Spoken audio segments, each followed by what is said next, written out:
This is National Native News. I'm Antonia Gonzalez. Chairman Harold Fraser of the Cheyenne River Sioux Tribe in South Dakota says vehicles or personnel working on the Keystone XL pipeline are not welcome on the reservation. Tribal police escorted trucks off the reservation this week they believe were associated with the pipeline after grassroots groups stopped vehicles. A tribal resolution requires Keystone XL vehicles which drive onto the reservation to be turned around immediately. Fraser says the tribe will not stand for encroachment or defilement on Sioux territory. The tribe opposes the pipeline, concerned about impacts to land and water. Meanwhile, Native groups plan to join environmental groups in Rapid City to rally against South Dakota's riot boosting law. It was passed at the end of the 2019 legislative session. The legislation is the subject of a hearing to be held Wednesday at the federal courthouse in Rapid City.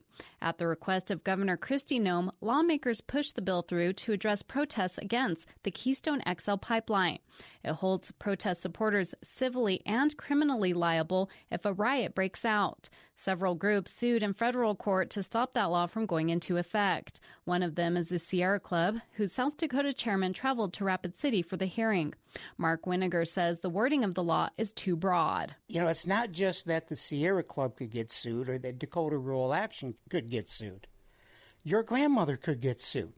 You know, your uncle, your daughter, anybody who talks about these problems enough that it inspires somebody to go march or demonstrate against them. So we're all in this together. Other plaintiffs are Indian Collective, Dakota Rural Action, Black Hills Clean Water Alliance, and Indigenous Environmental Network, all represented by the ACLU. The groups plan to march to the federal courthouse to rally. A long-awaited road has breathed new life into a First Nations community on the border between Manitoba and Ontario.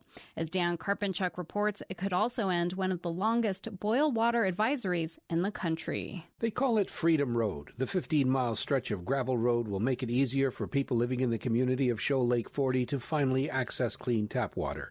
The reserve was cut off when an aqueduct was built to supply water to Winnipeg. Since then, residents of Shoal Lake 40 have had to use boats in the summer and winter roads cut through the ice just to supply basic needs.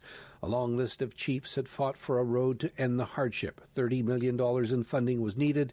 An agreement was finally reached in 2016, and the goal was recently achieved, and people celebrated to mark the opening of a link to the Trans-Canada Highway and the rest of Canada.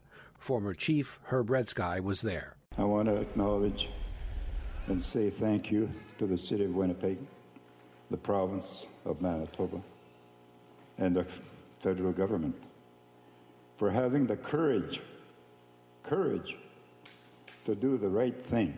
For others, it means a new beginning and growth for the community. The road will also bring the materials needed to build new homes and a new school. And Indigenous Affairs Minister Seamus O'Regan also said work can now begin on a new water treatment facility to end a boil water advisory that's lasted decades.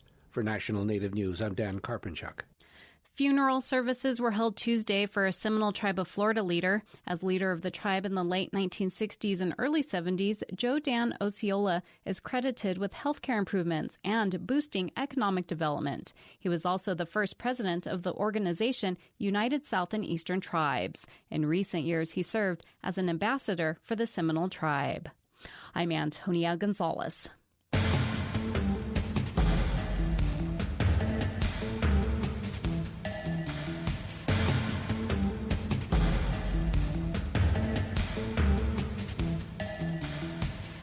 National Native News is produced by Koahnic Broadcast Corporation with funding by the Corporation for Public Broadcasting.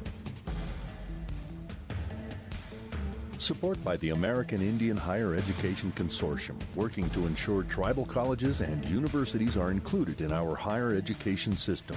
Info on 37 tribal colleges and universities at aihec.org. And by the law offices of Sonosky, Chambers, Saxe, Miller, and Monkman, a national tribal rights law firm with offices in Washington, D.C., New Mexico, California, and Alaska, and online at sonosky.com.